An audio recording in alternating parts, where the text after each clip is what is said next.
First of all, good afternoon, and thank you all for coming today to our Food Access Investing in Resilience or FAIR program virtual training. So today we'll be talking about working with justice impacted populations, insights, language, and life after coming home. Okay, as people trickle in, we're going to get started with a little icebreaker. So if you can go ahead and put in the chat, what is one thing that helps you recharge after a stressful day? So go ahead and put your answers in the chat and we'll give it a minute. Personally, for me, I like to go for a walk after a stressful day. My daughter loves being outside, so I like to go for a walk and just kind of like, I would say breathe in the fresh air, but we live in LA, so just get out, get a little bit of physical activity. So let's see. Some of the answers are a bath, always nice. A nap, yes, much needed. Nap, walking with my dog, nap. A lot of nappers, love that. A sunset walk around the block, going for a walk and jamming to music, walking with dogs, playing games on the phone, um, nap times, chilling with the dog, nice cup of chai latte or coffee, always nice. The gym, great for you, Genicel. Good meal and music, nice walk, going for a run, reading a book. Please feel free to keep it coming and entering your answers in the chat. Okay, so so I just want to quickly go over the agenda for today. Looks like we're kind of right on time with our welcome and our icebreaker. First up, we're going to have Miss Janie Hodge, the founder and executive director at Paving the Way Foundation. And then we'll do a brief Q&A section followed by a word cloud activity. Then we're going to welcome our speakers from API Rise who are going to share some lived experience and some other valuable information with us, followed by a brief Q&A session, and then the evaluation, and we should be wrapping up everything about 3 p.m. today. So, excuse me, just want to kind of go over some of the objectives for today's training. So we wanted to provide FAIR program partners, so all of you, with tools to work with justice-impacted communities via considerations such as language and systemic barriers. We want to share and reflect on how FAIR program partners can better understand and serve justice-impacted communities as they provide food access and wraparound services at your produce distribution events. And finally, we want to gain valuable insights and knowledge of how food access programs support justice-impacted individuals. Okay, so I would like to introduce Miss Janie Hodge, the founder and director of Paving the Way Foundation. After overcoming addiction and significant personal challenges during the height of the war on the drugs in the 80s and 90s, Miss Hodge committed her life to supporting others facing similar struggles. Following years of sobriety and recovery, she founded First Step to Recovery, a sober living home for formerly incarcerated men in recovery. In 2006, she established Paving the Way Foundation, where she continues to serve individuals struggling with addiction, unhoused families, and formerly incarcerated community members. This week, Paving the Way Foundation will be celebrating 20 years of service. So please welcome me in joining Miss Janie Hodge. Yay. Thank you so much. Where am I? I can't see myself, so I'll just start talking. 20 years, I am so jazzed. Even talking to Dar on the phone just now, it reminds me how long we've been doing this. As a person in recovery myself, I struggled a lot with trying to figure out life. So when I came into recovery, I made a commitment to God, myself, and the community to do the best I can for the years that I had left, to help others to see the value in themselves, to see the importance of family and unity and spirituality. And so for these past 20 years in Lancaster, that's what I've been trying to accomplish. We started paving the way in 2006. There was myself, my daughter, and two other young ladies who have gone on to become leaders in the community at ABC College and the Goodwill industry. So I'm very proud of the work we did. The young lady at Goodwill actually had just come home when she came to Paving the Way, and we helped to establish her and get her settled. And she went to school. She's got her master's. I'm just overwhelmed with the caliber of people that we have been able to show the way through Paving the Way. We started with just soft skills in regards to resume writing, job prep and that kind of thing. And it's grown into job training and certificate programs with construction, solar, commercial painting, and case management. I used to go into the prison, in Lancaster, where we did reentry workshops about preparing for jobs. I went on the C yard, which is more of a yard that you go in and out. And then I was also on the A yard, or the honor yard, which was more like lifers and people that were doing long term. The thing about doing that is the difference that I learned to appreciate are that the people that are doing a longer term have had time to sit and think about real life and what their life meant to them. So when they come home, the idea of them preparing and changing their life is more prominent a lot of the times than the people that are going in and out, the youngsters and that kind of thing. So I kind of really enjoyed working on the honor yard or the A yard in the prison.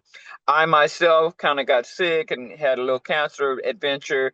So I had to step back from that avenue, but now my team goes in to the prison and shares my thoughts on how to look at life, from a perspective of being prepared, because you never know. I tell them all the time, you don't know what God has for you. Just because the judge says you got life don't mean you're doing your life in there. That's your address. It's not permanent. You move just like you move out here in the community. And Dargis is one of the ones that just make me understand that, you know what? It's real. How you prepare yourself is so important. And it's not about where you are, it's about where are you trying to be. I want to go home, so I start behaving like I want to go home. I want to be a part of my family. I start behaving like I want to be a part of my family. That's kind of what we do at Paving the Way. We are a very family oriented organization.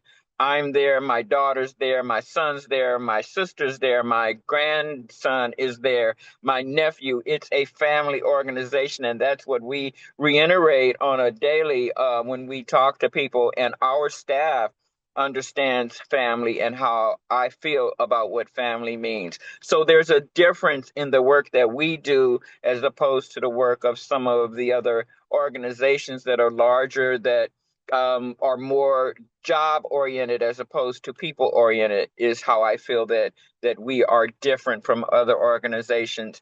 Because sometimes back in the day, people would say, "You just can't. You guys just do this for the money," and I've never done this for the money. In fact, all of my money went in to start this. So if I got any money now, it would be only paying me back for the money that I invested. But I promised God that I would do the best I can to help as many people as I can. So as we build upon these pieces to try to deal with the whole person, it only made sense to add food distribution to what we were doing.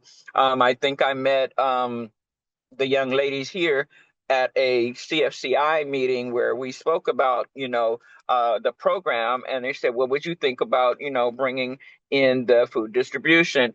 We were doing breakfast because I do think it's very important, because a lot of the homeless people that struggle with being unhoused are people that have had some kind of impact with the justice system. No matter what stage in their lives it was, I find that the majority of people that have been unhoused or are unhoused have had some kind of a relationship with the justice system. So we started doing with one of our faith-based organizations a feeding a breakfast in the morning, because I do agree that you need to start your day with some food, and it just kind of grew from there. So then when the opportunity came to do food distribution, it only made sense that we would help to go to that next level.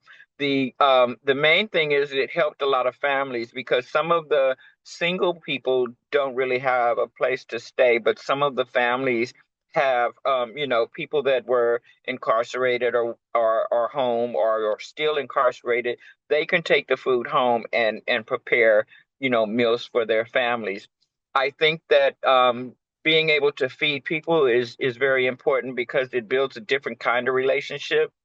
You have the time to talk and chat and not really have it be about anything in particular other than social and getting to know people. I think that for us at Paving the Way, it's very important that we know our participants, clients, whatever you prefer, to call the people that you serve.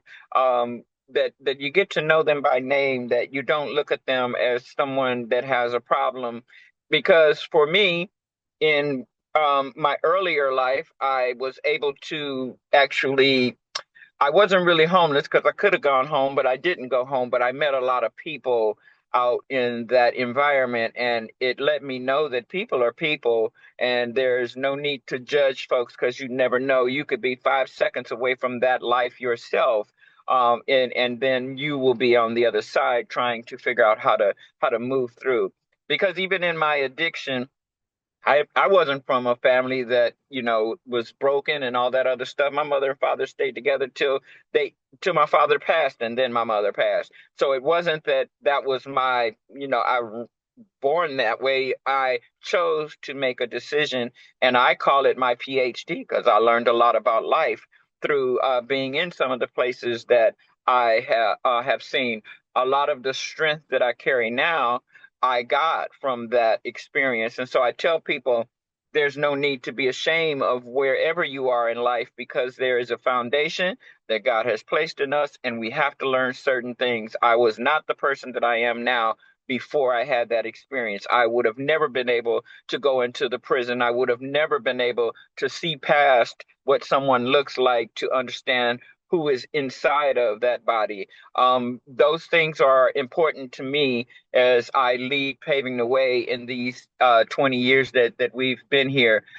We've gone through a lot of transition in growth, and the idea that we're still here, it blows me away. I really am sure that there's a God, and I'm sure that He loves me. So I know that my journey is still very much needed. I'm not sure how because the world is really changing. The dynamic of the support that's given to nonprofits and people that serve is definitely not what it was before, and it's definitely calling on us to be strong-skinned, us to be determined to stay relevant, us to be determined to have a heart to serve the people. And it's for us to understand that we can't do this alone. We need each other. So there should not be a struggle to, even though there's only a few dollars, we should figure how to support each other through the changes that are going on. And I'm really, really hopeful that things will change so that we can continue to serve the people that are in need and not judge and base it upon, oh, I don't know how you got there or whatever those, attitudes are. I am grateful for the opportunity to meet you all and to let you know a little bit about Paving the Way. Our 20-year anniversary will be Saturday, June the 6th. I'm really excited about it. I'm like I said, I'm blown away that I'm still here. Um, I'll be, I am 73, so that is a feat in itself. And like, whoever thought I'd live to be this old?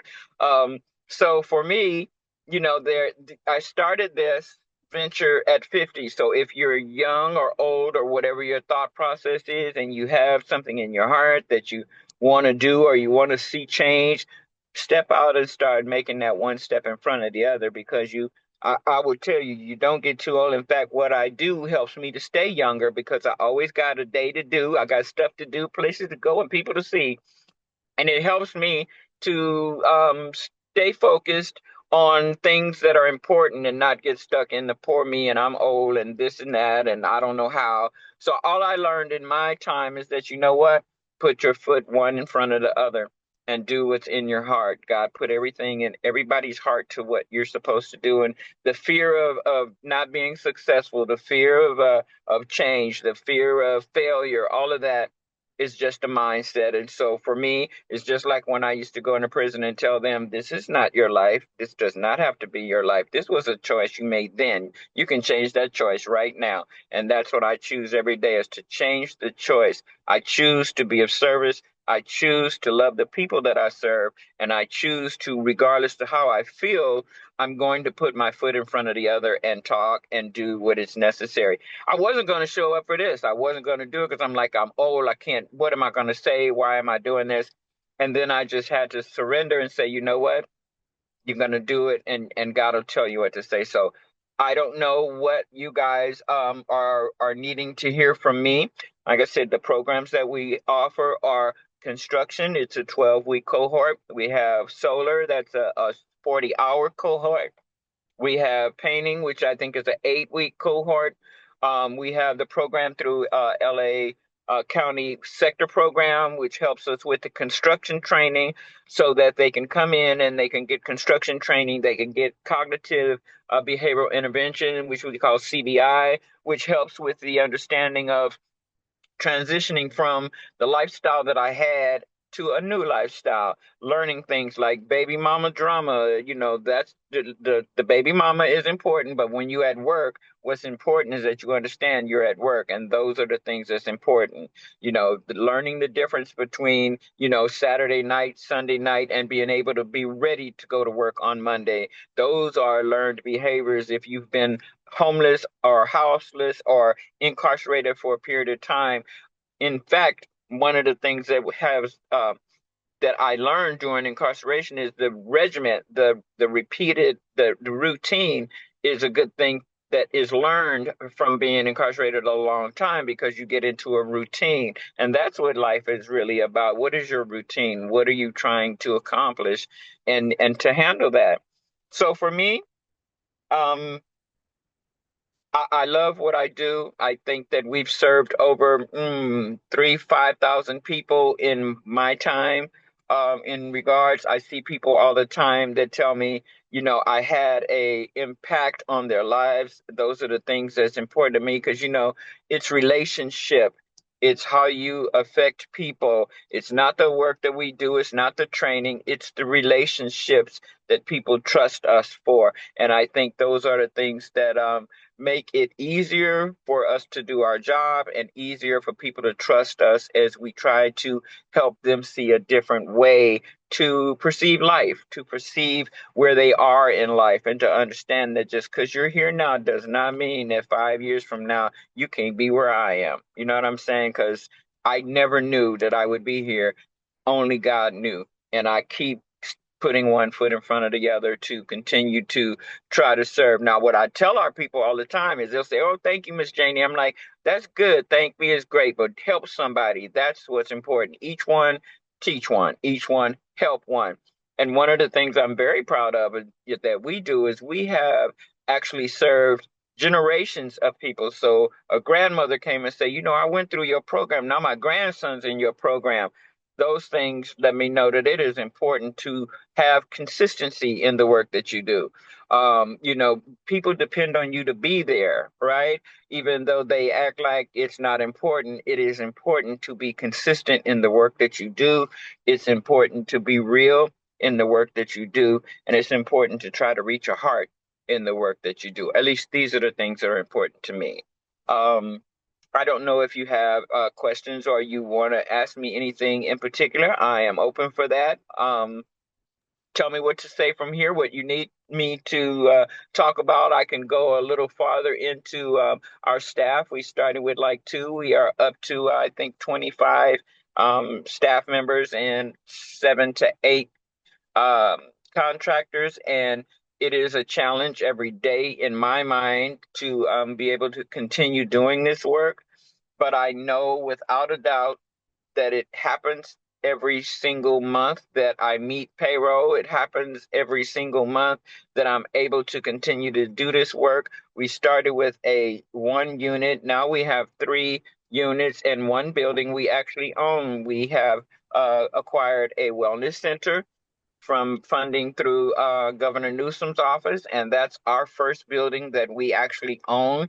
We did a renovation of the first project, and the second project is a ground up. It's a two-story, so coming January first quarter 27 will be open for wellness.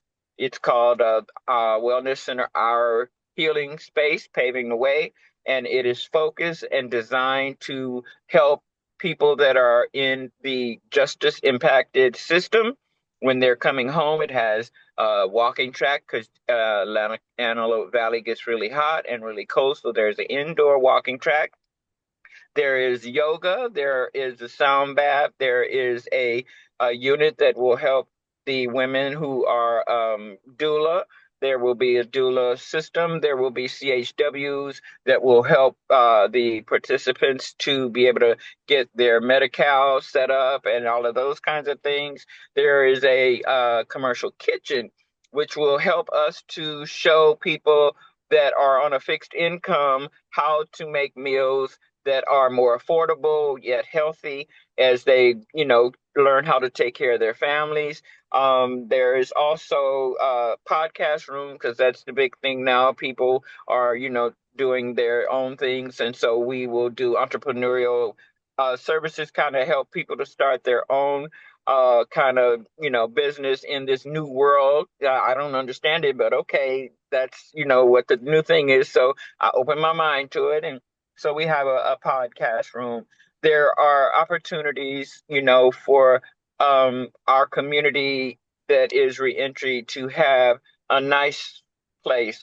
Sometimes when I look at some of the county or those kind of facilities, they seem very sterile. So we try to really bring some pizzazz to the building so that it's really nice and brand new and being able to give a different perspective on what it's like to be served as you come in and come home.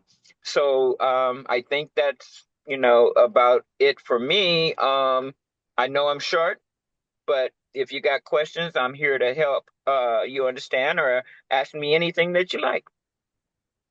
Thank you so much, Janie. I'm sure you all can see after hearing her speak what was like, we have to work with Paving the Way. And I'm so happy that DPH has been able to partner with Paving the Way. I think we started in December of 2024, where some of our produce distributors have delivered produce so that Paving the Way can host produce distribution. So it's been amazing. So we are going to get into Q&A, but just before we do, I think one thing that would be very helpful for our partners here would be like, what are some of the common terminology, like coming home or things like that, that we should be cognizant about when working with justice impacted populations? Okay, so I'll tell you like this. I'm old, so I don't really keep up with the current jargon. That's why when I talk to people that are home, I say you've come home.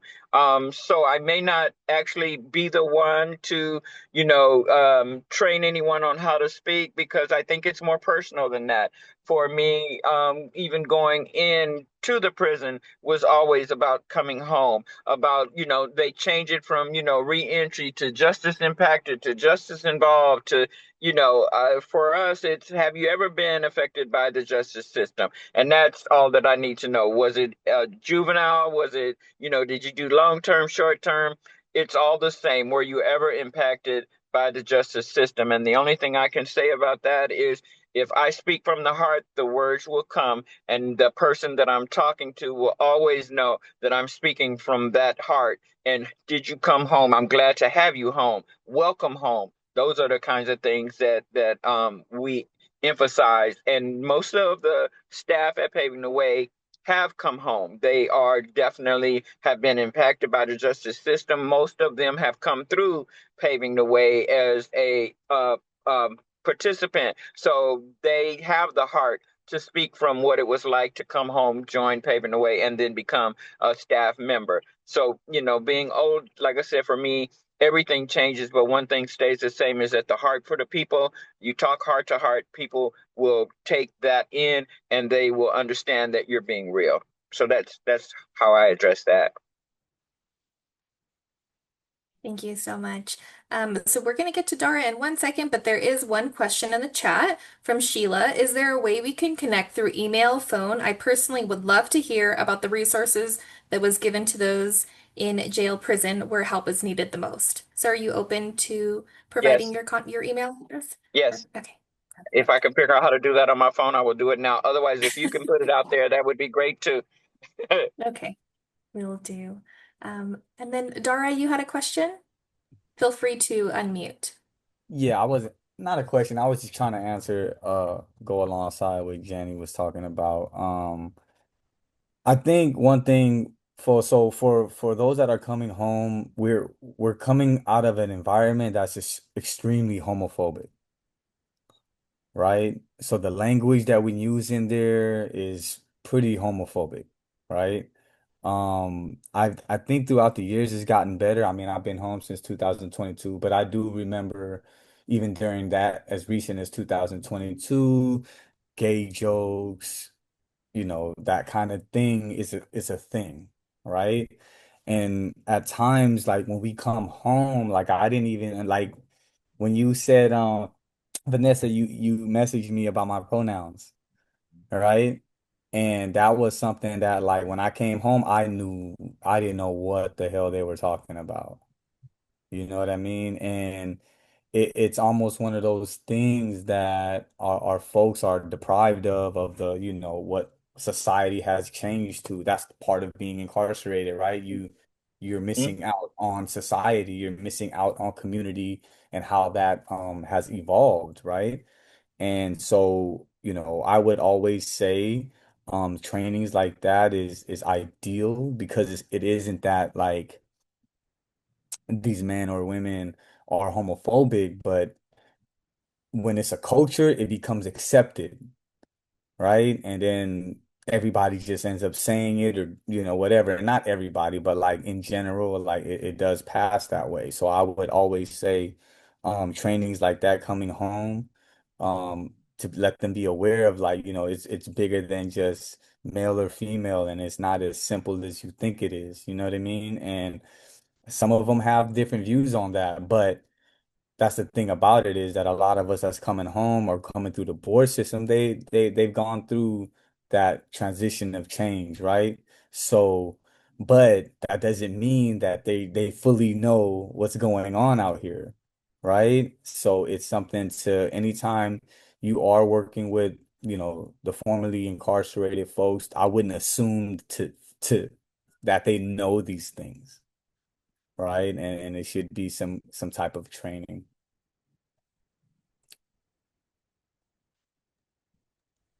I agree, and that is a lot of what the cognitive behavioral intervention training does. It addresses all of the past understandings and help to understand, the new life and like a lot of the jargon from inside. We ask them to learn new language, right? Can you learn something new? The things that we always have to be willing to learn. And so that is one of the main things that we like to focus on at Paving the Way. And that comes from the top to the bottom because I always have to learn too. I can't stay stuck in the 70s and think that I'm going to be okay. So that is very important. And so with us being able to continue to grow and change and help each other to learn these things. So thank you, Dara. That is awesome. And I do understand that, sometimes stepping away from being on the ground it changes the way you perceive things. That's why I really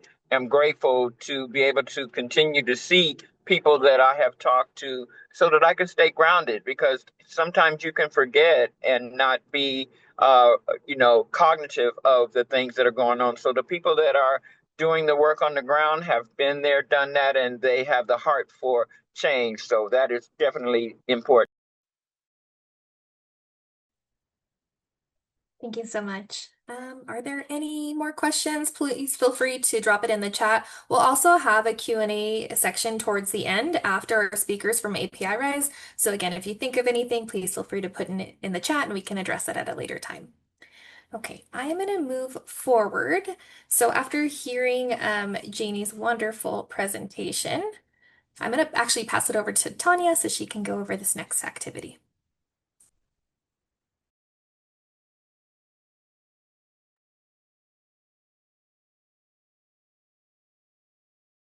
All right.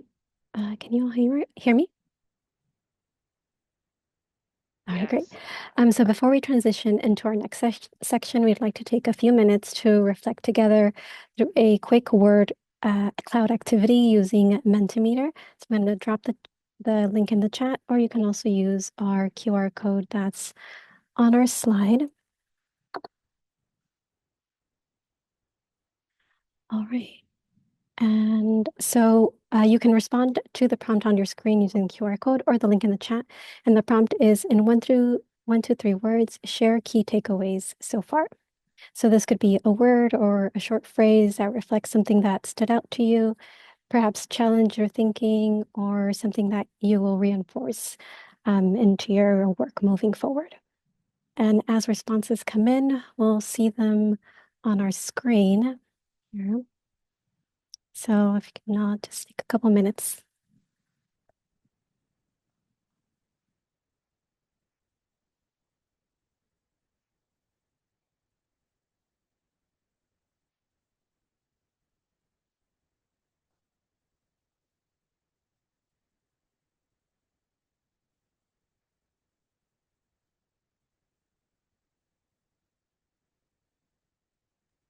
Sorry about that. There we go. Now we're starting to see the responses come in. Um, let's see. Oh, there you go. I don't see them. Sorry, I was in a different screen. All right. Yeah, we have a couple coming in. Compassion, connection, empathy. It's a big one. Understanding. Be open to the unknown. Love that one. Individual engagement, motivational, new opportunities. Love to hear that. Acceptance, insightful. All right. Change or reform. Lead with curiosity. It's a good one. All right. Thank you all. Yeah, really good responses. All right. Thank you all so much for participating, and I'll turn it over to Sochi. All right. Can everyone hear me okay? All right. Okay, so let's go ahead and move on to the next portion of our training. I'd like to present Dara Yin, who is a senior program specialist at Asian Pacific Islander Reentry through Inclusion, Support, and Empowerment, also known as API Rise. Dara has firsthand experience with the criminal justice system and was incarcerated at the age of 19 under a life without parole sentence. Fortunately, Dara's sentence was commuted by Governor Newsom in January 2022 to an 18 to life, and after 20 years, he was found suitable for parole. Dara has been home since November 2022 and earned a master's degree in education in 2025 at USC. He strongly believes in the transformative power of education to address issues like poverty, systemic racism, and violence. Dara hopes to leverage his education and skills to empower the API Rise community in the ongoing fight against racism, marginalization, and separatism. Thank you so much for joining us today, Dara. Can you please share more about API Rise and describe the services that the organization provides? Absolutely. Thank you for that. Yeah, so we are a reentry organization intentional on working with the API community, but that doesn't mean we only work with the API community. We accept as many people as our funding allows. But yeah, so we have about 4 pillars in our organization. Our first one is prison inreach. Our prison inreach pillar is something that we do through mail correspondence and prison visits. So we try to communicate as of now with the tablets that the incarcerated folks have to update them on research, update them on bills, showing them what formerly incarcerated people are doing out here, just so that they know that they have a soft place to land when they come home. It's super important that the reentry field is diverse because incarceration is diverse. Um, and being the only API organization, reentry organization in Southern California. Um, it's a lot at times, right? Because we're a pretty new nonprofit, started in um I got our official 501(c)(3) in 2021. From 2012 to 2020, it was a volunteer-based program. Um, it started in a house, somebody's backyards, all the fun founders' backyards and things like that. And moving forward, that's how they decided to start was prison and reaching back into the community that they came from, not forgetting where they came from and who they left behind, and those that have helped them come home. So that is the first program. And when we call it care member support, a lot of folks, would use these words as, case management or client. So for us, we say care member. We don't consider Mm. anybody a client. We don't consider anybody a case. So we're very intentional in how we communicate to our folks because again, they're coming home already feeling like the black sheep of their family, the black sheeps of the community, and we don't want to add to that. So when the prison inreach, what that does is it kind of prepares them, and then it comes into our care member support in hopes that if they're connected, and it doesn't have to work out this way, but we hope that through the prison inreach, they would then get to know us. And then when they come home, they can come into our care member program, in which we have program specialists that walk alongside a lot of our members. So anything from just going to the DMV, right? We all don't want to go to the DMV, right? So imagine a formerly incarcerated person walking into a line that starts at 8, 7 in the morning, right? You know what I mean? Like, and really don't, and already feeling, mind you, we're coming from incarceration. So, being shoulder to shoulder or it really tight spots with people, it's nerve-wracking. It's anxiety, right? And a lot of us end up saying, you know what? It's too much. I'm gonna leave. And then they end up not getting their documents, and then in which holds them up from getting a job, going to school, and all of these other things. So, but if we have a program specialist walking alongside them or on the call for them, it just makes that much of a difference, right? So that is how we program for our folks. We go from every vital document needed, specifically even those for our community, we deal with the whole immigration stuff, right? So which is another pillar in our um at our nonprofit is our policy advocacy pillar. So many of our you know, populations are coming from Southeast Asia. And we all know the histories of the Vietnam War, the Khmer genocide, all the promises that were broken in a matter of years. And we have to work with that, right? Like these are our folks that when they come home, which is extremely hard because we can't get funding from county for that, right? And all of that funding has to be private or donations and things like that. So, but yet we still try to make it work as best as we possibly can, to make sure that they have somebody going into the check-ins at the federal building when they go. Having we do keep pro bono immigration lawyers to a degree of help that we can offer for them as well. And even we're starting to do an overseas program to the ones that have already been deported. Because again, they're sent to a country they've never been, don't know the language, don't know the cultures, don't know the ins and outs of it, and usually a lot of the members are just they're they're in a place where they are again the black sheep, right? You are now the American that failed, Mm. right? In the whole country. You are now the American that failed because they don't even look at you as like for me, I'm Khmer, so if I go there, they're looking at me at like traitor and all kinds of things, right? So, um, it's tough for those that are already on that side. So we're starting to build into that as well. And our last pillar is social enterprise. So we do know, just like Jenny was speaking about, jobs is they have to work. right? Like there is no way around it. I wish Elon would give all of his money to us and we can just pay everybody and people could be happy. But unfortunately, we live in a society that 1% owns most of the wealth. So, um, right? Our folks have to work, and a lot of them are coming home at ages 40, 50, 60 years old and asked to work in Caltrans and construction and just really ridiculous asks of somebody that are already this age.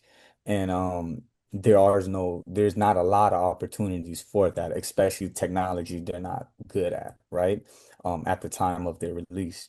Um, so yeah, so I mean, we do monthly gatherings every month. Our thing is community. We are all about community, and we have different themes every month.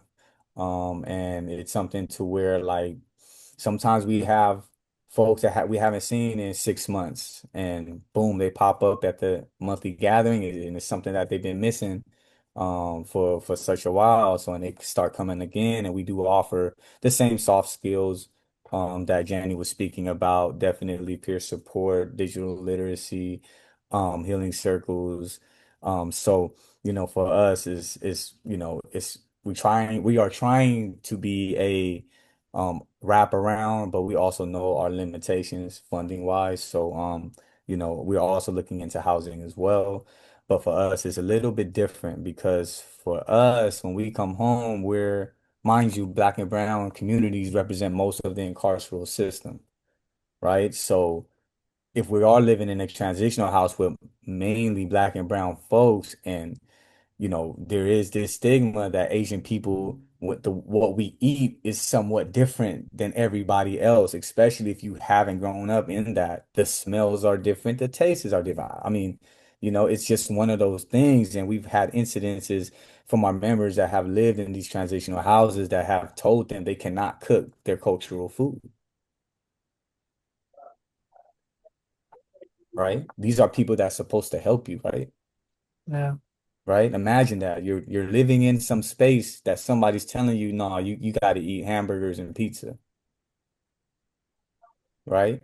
Um, and things like, and not just that, the barrier of language, right? Some of our folks, we had a person that came home, was working in the kitchen, mind you, they get paid maybe 15 cents, 20 cents an hour in there, and he saved about $1,000. I don't know how he did that, but mind you, he did it over a 15-year span, right? So he gets out with the money and he's free and he's happy and he's just wants to do everything right. So he tells the transitional house manager, man, I got $1,500, $1,000 or so, but I don't want to keep it on me because, that's dangerous. I don't have a bank account yet. So the transitional house manager says, oh, you have that much money? Well, so you can pay for your stay here, right?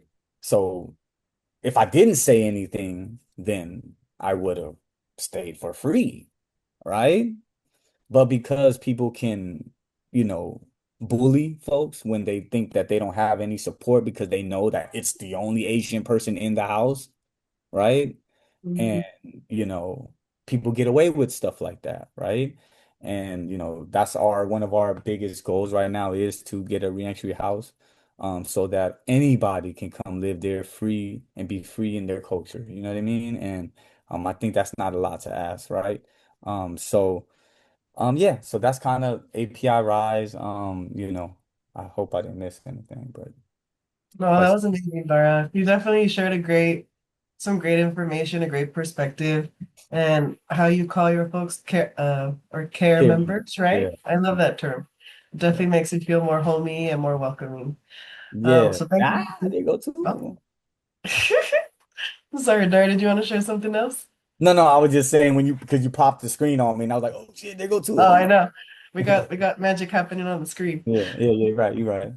So thank you. Thank- Thanks again, Dara.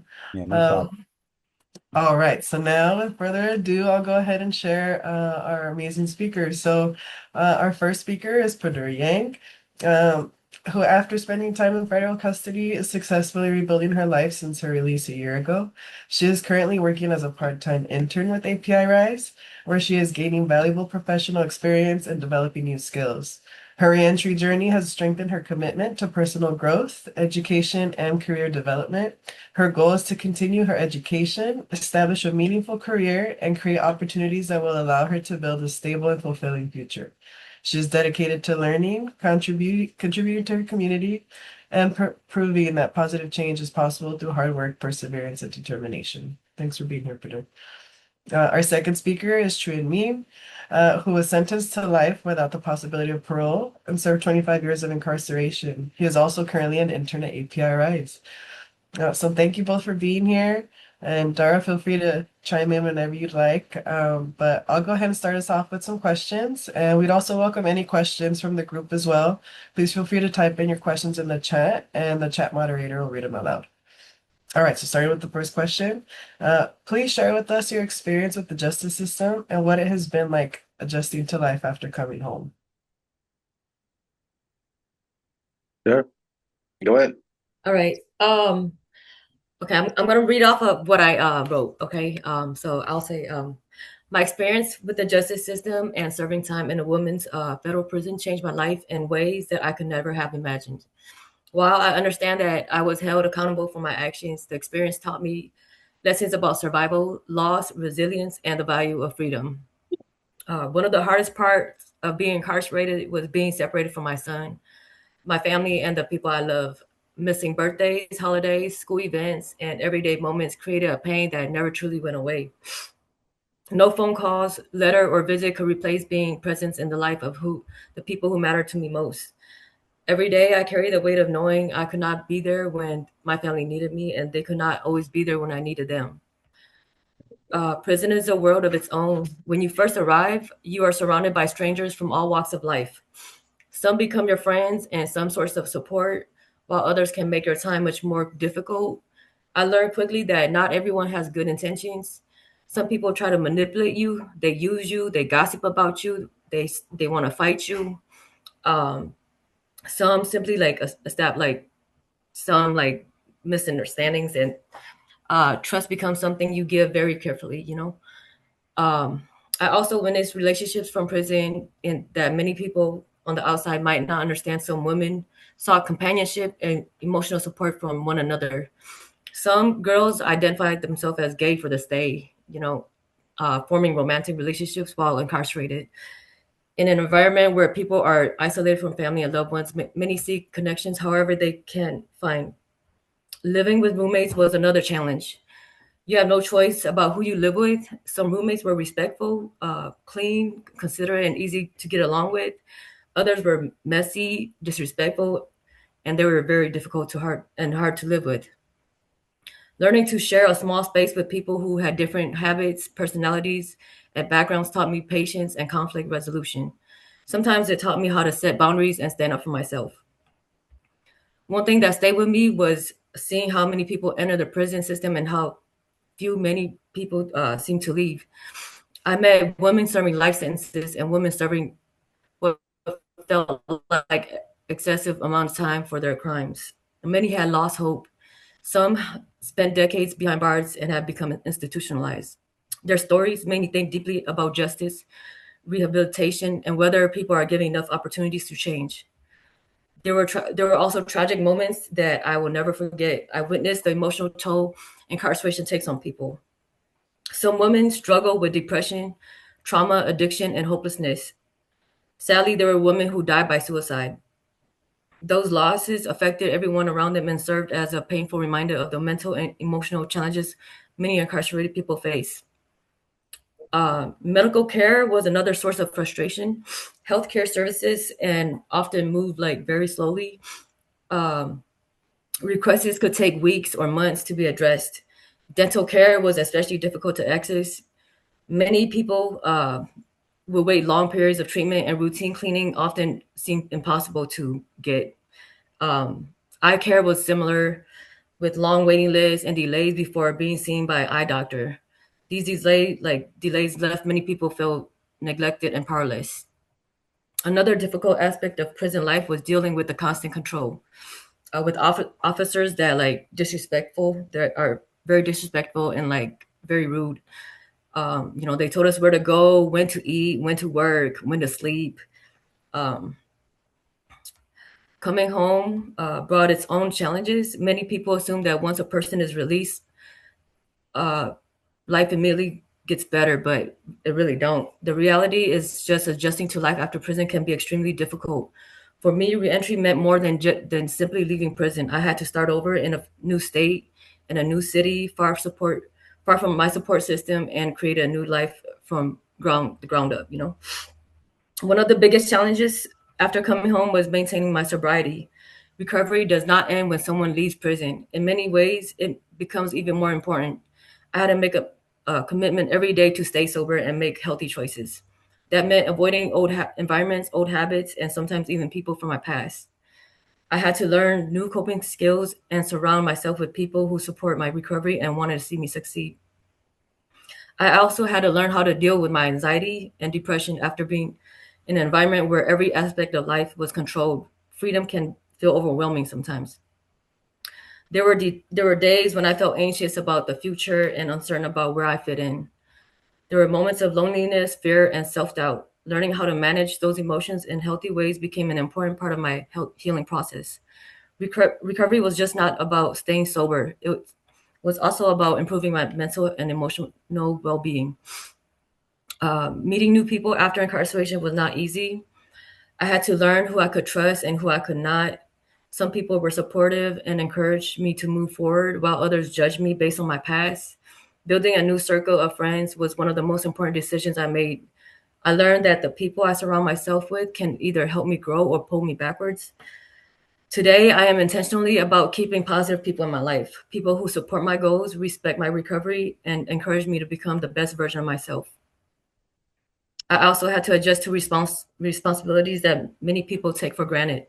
Securing employment, managing finances, keeping appointments, paying bills, maintaining transportation, and rebuilding relationships all became a part of my life. It can become overwhelming sometimes. One of the most meaningful part of coming home was reconnecting with my son, my family, and my loved ones. Rebuilding those relationships took me some time. We had all changed during my incarceration, and we had to learn how to reconnect and move forward together. Although the process was not always easy, every step reminded me why perseverance matters.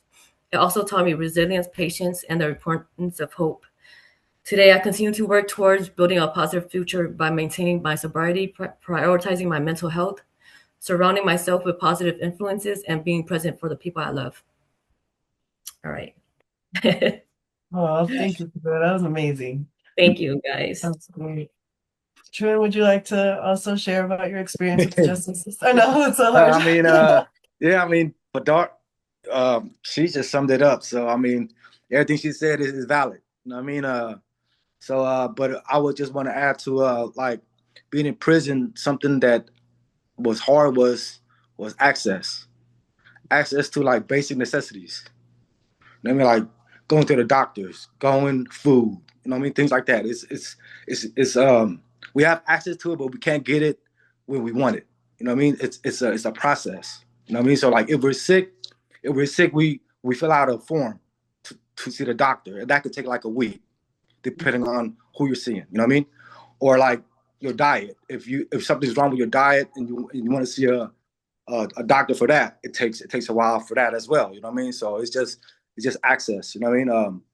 But adjusting out here, it's been difficult because it's I don't know, it's a lot of things that I had to adjust to. One was like societal norm. What is societal norm? You know what I mean? And if you don't adjust to societal norm, then you're a weirdo. You know what I mean? So it's things like that. You know what I mean? That's I find difficult to adjust to. Is just because I've been away for 25 years. So 25 years ago, it's not how it is today. You know what I mean? With the pronouns and everything, that's new to me as well. You know what I mean? But I get it, and I know it's it's no, it's important to learn that because in the work field and everything, you know what I mean, not to disrespect nobody or insult nobody or you know what I mean. So it's necessary, but it's new to me as well. You know what I mean? It's things like that, and so yeah. But that's but Padura just summed everything up that I thought as well. So that's it. Thank you. All right. And then, so kind of similar to what you all have been already shared, but what assumptions do people often get wrong about justice impacted individuals? For me, I would say that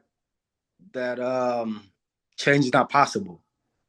Mm, They think that it's impossible for us to change. You know what I mean? But that's far from the truth. So, sure.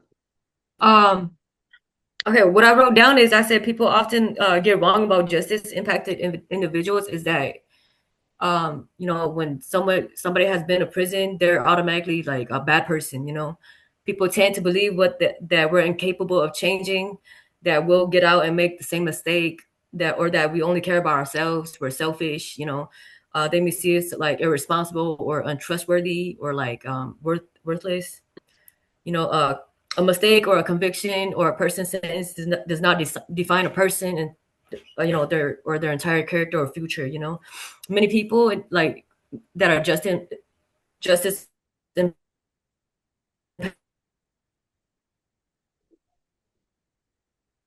kind impacted of cutting out for you take guys. responsible experience as a motivation to become better parents for employees, leaders, and community members. Um, yeah, when people are given a second chance, many go to like positive contributions to their families and communities. So like, I do struggle with that. Like um, I just came back from Minnesota, and my niece, she was like, "I don't see that you change," and like I wanted to slap her. Like the old me wanted to slap her, but I was like, you know what? That's on you. That's your problem. If you don't see that I'm a changed person, that's your problem. But I'm changed. And yeah, so like uh, that's what we have to deal with. But it's all right. I moved And past that. Yeah, and I was also want to add like it's not just us individually, it's our family as well that's right. That's right. and friends. Yeah. So Hmm. Dara? Yeah, man, they both said it like somebody told me this when I came home. They said that your family knows you when you got locked up. They don't know you now. You know Hmm. what I mean? Like it's impossible. Even if you visited every week at the prison. You know what I mean? Like you don't know that person and likewise, right? So um, and I think they did a great job, Kadir and Chun speaking about that. Like, there's these expectations of you when you come home. You know what I'm saying? And for me, my family, it was the shoe was they was ready for the shoe to drop, like when he going back Hmm. because we don't know if he's changed, you know what I mean? Or they can't see it because they don't see all the work. And for me, I think one thing that people do get wrong about formerly incarcerated, they limit us, right? In jobs. Like you can Mhm. only do like entry level or you know what I mean? Like they're not capable or even even the degree that they've gotten inside isn't the same as the degree out here, which is crazy to me because we actually do assignments without the internet. So, but it amazes me that people actually think like, we aren't capable. And just like like, I think somebody has told me this, you can be taught anything, Hmm. right? You can be taught anything in the world, whatever your job that you go into right now, the person that hires you more than likely can teach you what you need to do, Hmm. right? The issue is like, do they want to do it with you? And the thing that formerly incarcerated people deal with is that don't nobody want to hire folks like us to do those jobs, right? So to me, it's the assumption, and limiting, right? Of somebody coming home thinking like, oh, they did 25 years, they did 20 years, so they probably can't do this kind of work. but not saying like, yo, if you really like the person and you see that that person's drive is pretty amazing, put a little extra time into teaching, you know? So, but again, you know, I think both Padir and Shun said it perfectly. Those are all great things to keep in mind as we continue doing the work that we do. So speaking of the work that we do, so our work with the FAIR program is all about increasing access to food in justice impacted communities. When you think about your experience, what were the biggest challenges around accessing food after coming home? Go ahead, bro. Hit him. Yeah. I'll take that because for me I stay in a transitional housing, so I can't go to where it's at. You know what I mean? So when you speaking about access, like, okay, I know where it's at, but I have no access to it because I can't drive. I don't have a car. So how do I get access to that? You know what I mean? So if you're speaking about access, then that's my access. You know what I mean? I know where it's at, but I have no access to that. You know what I mean? So for me, that's a challenge. So like working with API Rise, what we did over there was we had a food thing, and they came and delivered it to our house. You know what I mean? Instead of us going over there, they came and delivered to us, which made a big difference. So that's from my experience. Transportation is always going to be an issue in LA. We're just too Yes. so. I mean, Yes. and yeah, to add to Chun, so here's the, and it's not just like, oh, well, shit, get on the bus, right? Like, here's the thing. Look at me and look at Chun. When we get on a bus, what do you think the other gang members are looking at when they see us? Yeah. You know what I'm saying? Like it ain't that easy for when people say like, oh, you can there's the bus, there's Ubers, there's this, there's that. Nah, like if you got to get on the metro, if you haven't been on the metro, I implore you to go get a bar of that, right? And then you'll understand like when it's coming from folks that have this certain look like a gang member that now is all popularized at this point, right? But those are signs for other gang members to say, who is that? Who is that person over there? Right? And here's the thing, even if I deal with it perfectly, oh, I don't bang no more, none of that, they still might look at it like, oh, you know what? I got an easy one. Let me rob him, let me beat him up so I can go tell the homies the story about beating this old timer up. You know what I mean? Right? And it makes me not want to get on the bus. So I'm gonna go ahead and DoorDash or freak. If I don't know how to do that, I'm gonna ask somebody in the house or let me buy it from you because you're not fearful for going outside. So I'll just buy the food from you. And now who knows how much he's getting charged extra to do that, right? Like giving somebody, I've seen that in the transition house. A dude write out a list, give it to the brave guy that's willing to go get it, and he'll go get it and bring it. But then, yet, as a nice person, you're still gonna here's $10, here's $20, right? So now you're just paying that much more for food than the normal person would. You know what I mean? So, yeah. And also too, I would like to add too with ICE, right? Because I saw a thing on ICE where they had a food bank thing, and the guy went and he's volunteering to help, and ICE went over there and grabbed him. You know what I mean? So it's things like that. So it's hard for us to get food when we faced with this. You know what I mean? Right. And for me, I was facing like financial stability and like finding employment. And then when you do get food stamps at the transitional housing where I was at, they didn't let us get food stamps. So like I had, it was hard for me to call my brother to bring me food because he works every day too. So it was like that was very hard for me, and like having no money to Uber your own food to you, or like things like that. Thankfully I have like friends in there that have food and like that would share with me.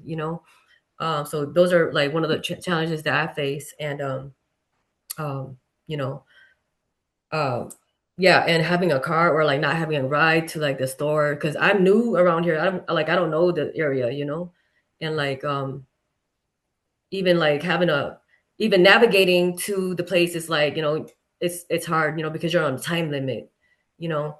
So yeah, it was difficult for me to like access food.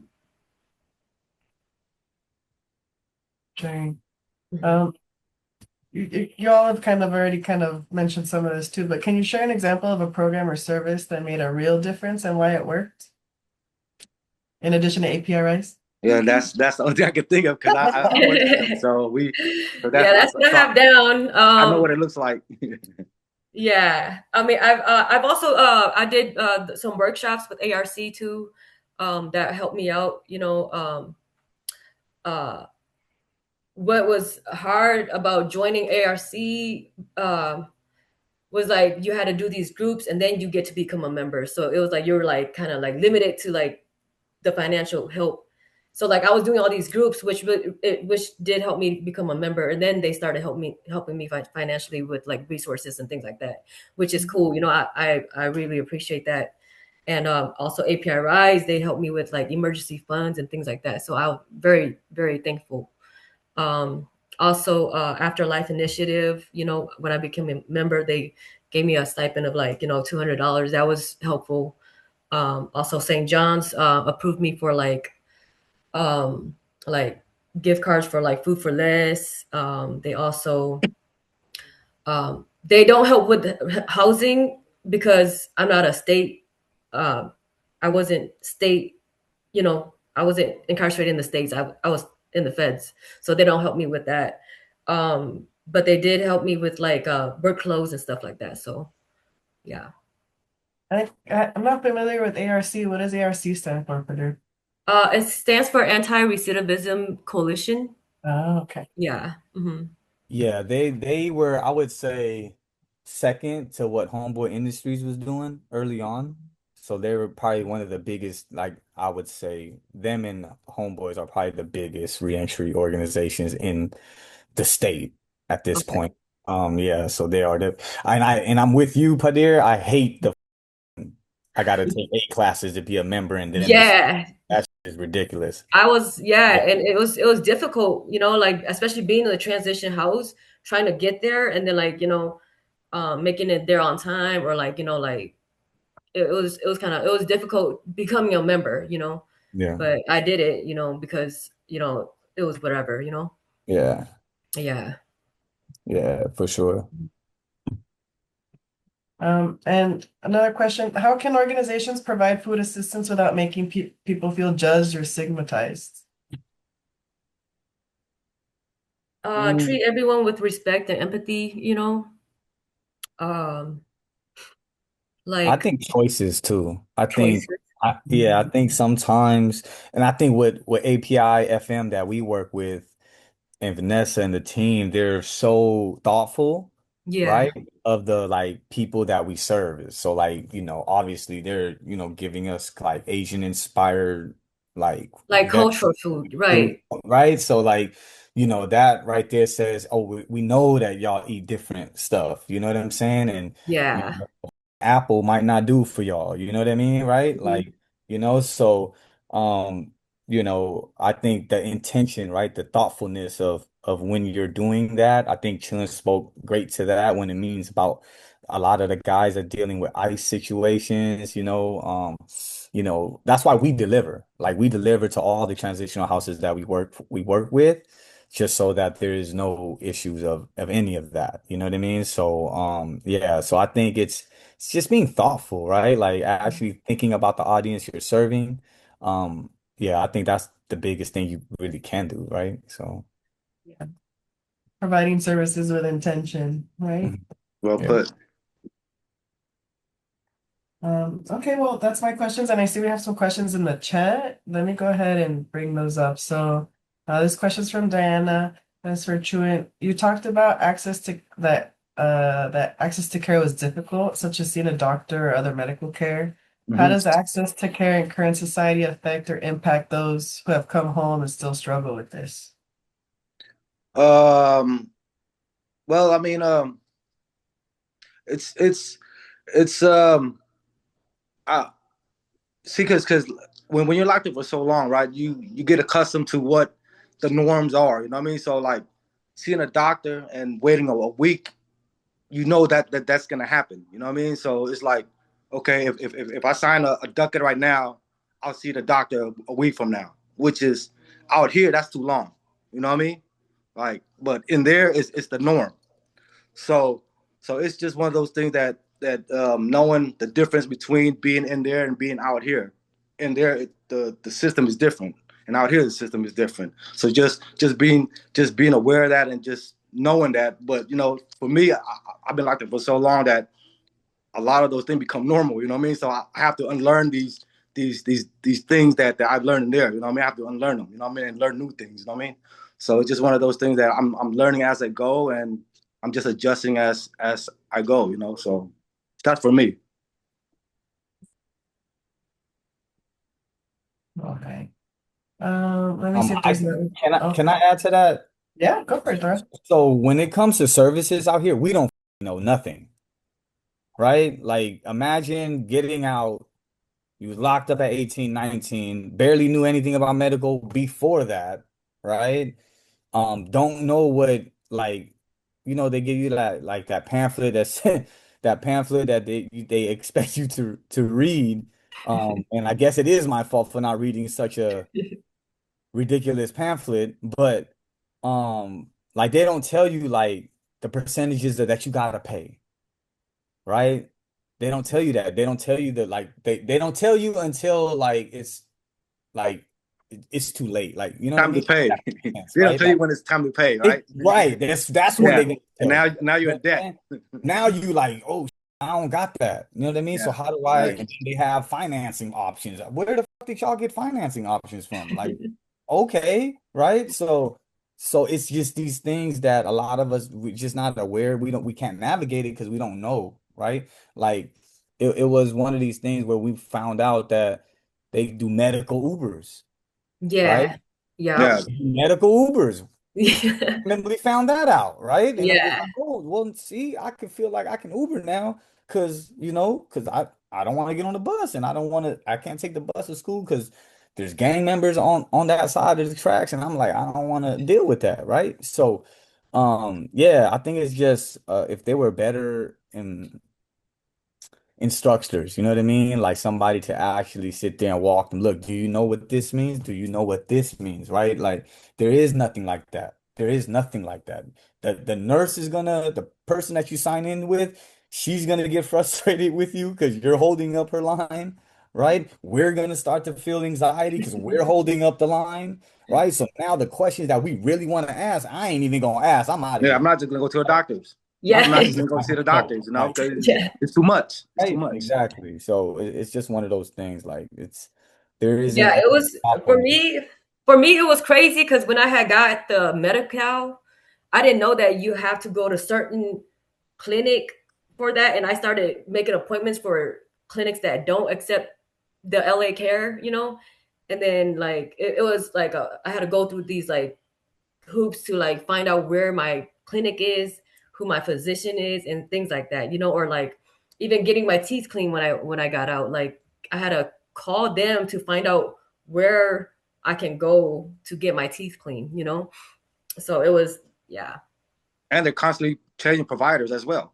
You Yeah, know what I mean? that's They're right. constantly They changing do, providers. they So do. one day you're on this provider, Yeah. next day you're on the next provider, and then if you make X amount of money, you're a different provider now. You know what I mean? So it's just Yeah.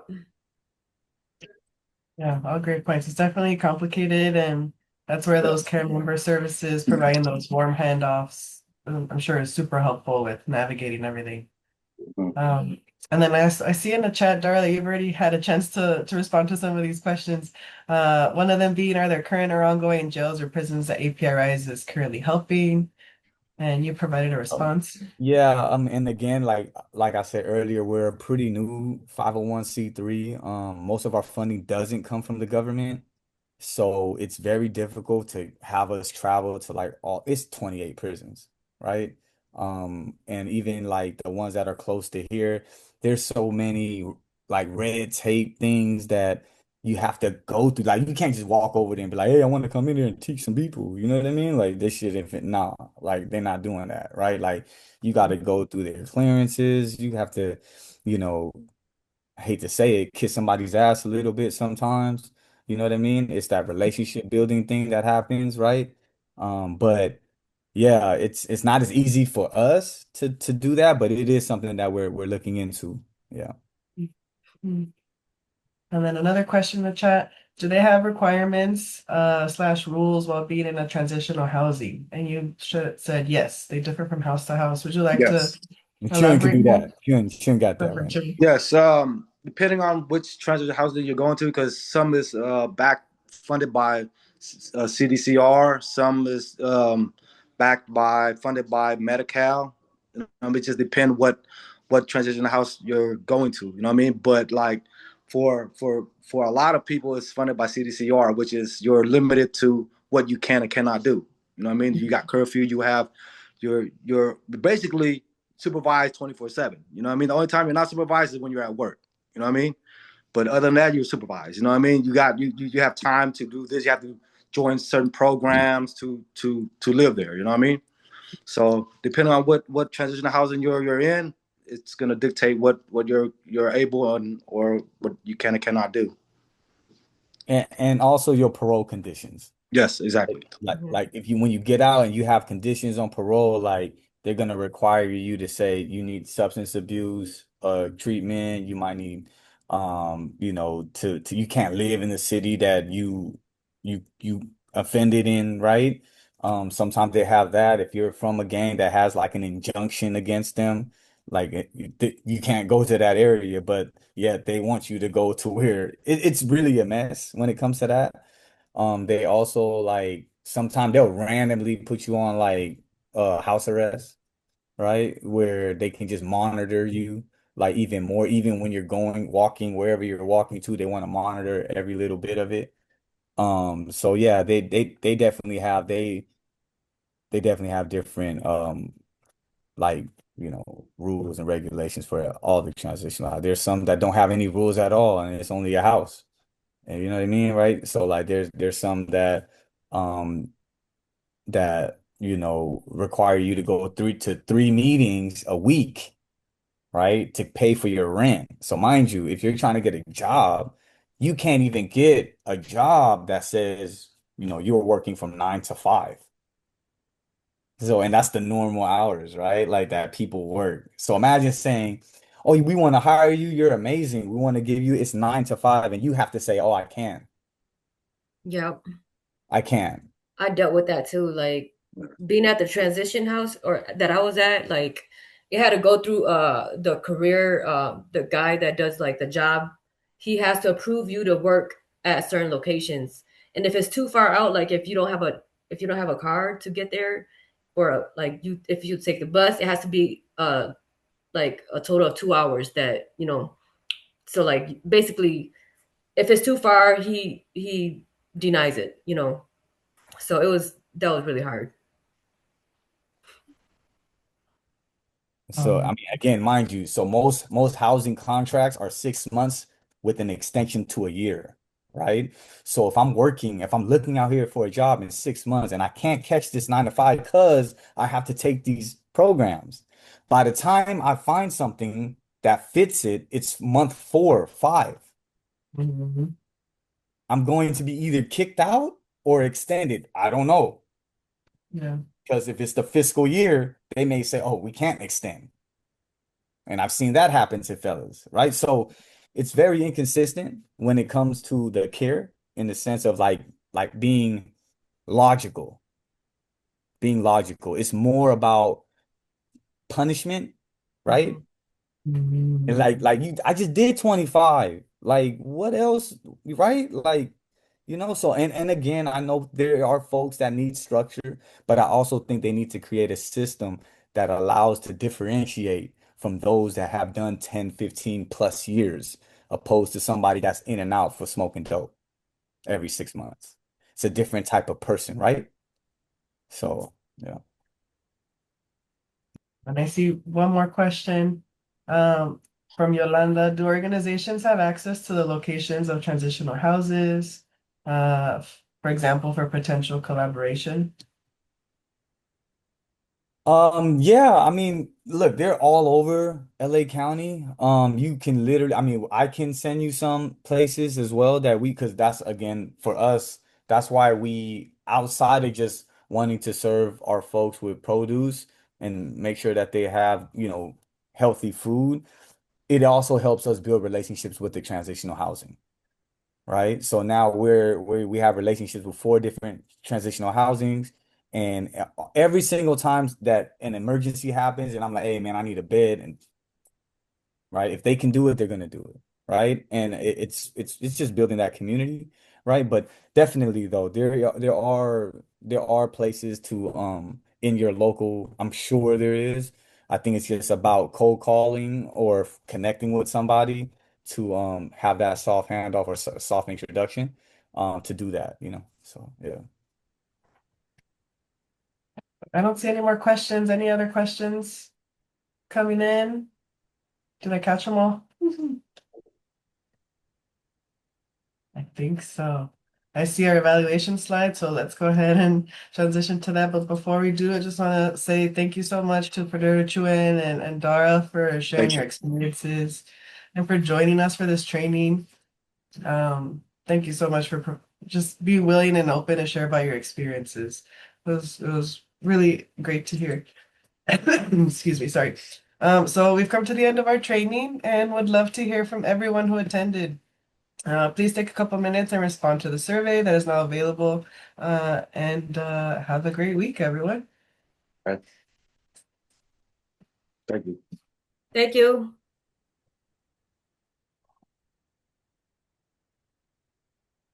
Vanessa, I'll pass it back to you if you'd like to share anything. No, I don't have anything to share. Today, and yes, please share your feedback. We'd love to hear from you all. And yeah, that's all I have. Thank you. Really appreciate our speakers taking the time out of their day to join us today and share their valuable feedback.